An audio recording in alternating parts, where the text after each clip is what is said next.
YouTube Çanda Kurdan kanalının kıymetli takipçilerine merhaba. Başlamadan önce sizden ricamız kanala abone olun. Bu videomuzun konusu Çankırı Kürtleri.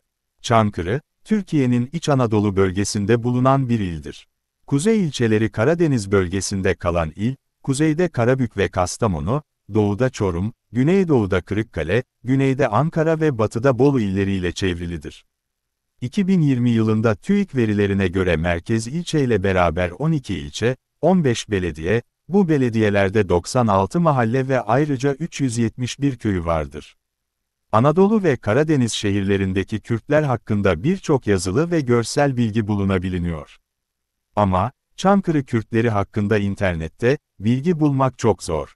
Sadece Kızılırmak ilçesi Kürtlerine ait bazı sosyal medya hesapları ve Nişanyan Maps sitesi Çankırı Kürtleri hakkında bilgiler vermektedir. Bu sebepten dolayı, Çankırı Kürtleri araştırmamız, biraz uzun bir zaman aldı. Bu video için, Kürt dostu Çankırılı, Türk bir arkadaşımızın da bize çok desteği oldu.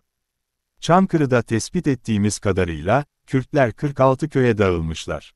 Çoğunluğu, Malatya kökenlidir. Ayrıca Ağrı direnişinden sonra, Çankırı'ya iskan edilmiş olanlar da var.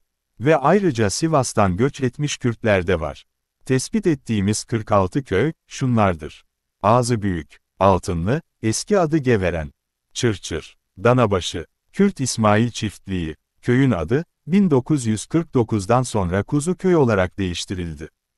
Taytak, yeni adı Yeşilyurt, Bayanpınarı, Boyacıoğlu, Büyükbahçeli, Karadibek, Küçükbahçeli, Yukarı Kazbekir, Altılar, Arşıncı, Acıkuyu, Ağılbaşı, Bozkır, Beşkardeş, Boğazören, Bozan, Burunağıl, Ağrı'dan göç etmişler ya da iskan edilmişler. Ağrı'da aynı isimle bir köy var.